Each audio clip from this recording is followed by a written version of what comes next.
চাংঘৰ ধুনীয়া কেনেকৈ বগাম জখনা ইংৰাজী নৱবৰ্ষৰ আনন্দ উল্লাসৰ মাজতে অসমবাসী সাজু হৈছে ভোগালীক আদৰিবলৈ।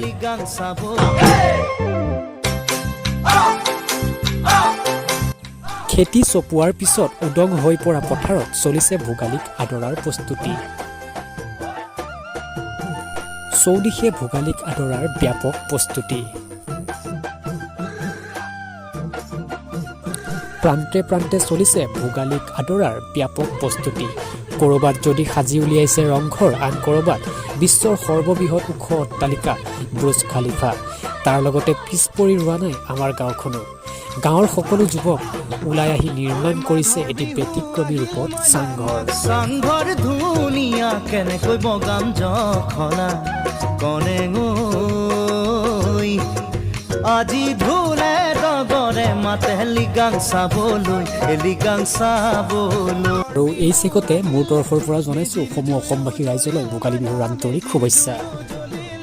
মাঘৰ বিহু আহিল মইনা মাঘৰ বিহু আহিল মেজিৰ জুয়ো জ্বলিল মইনা মেজিৰ জুয়ো জ্বলিল অসমীয়াৰ মন প্ৰাণ ৰঙে ৰখে ভৰিল মইনা ৰঙে ৰখে ভৰিল অসমীয়াৰ মন প্ৰাণ ৰঙে ৰখে ভৰিল মইনা ৰঙে ৰখে ভৰিল ঐ বহাগ বিহু আহিল মইনা বহাগ বিহু আহিল ঢোল পেপাই মাতিল মইনা ঢোল পেপাই মাতিল বহাগ বিহু আহিল মইনা বহাগ বিহু আহিল ঢোল পেপাই মাতিল মইনা ঢোল পেপাই মাতিল গছৰ ডালত খুলি চৰাৰ হিয়া ভঙা কান্দোন মইনা হিয়া ভঙা কান্দোন গছৰ ডালত খুলি চৰাৰ হিয়া ভঙা কান্দোন মইনা হিয়া ভঙা কান্দোন মাঘৰ বিহু আহিল মইনা মাঘৰ বিহু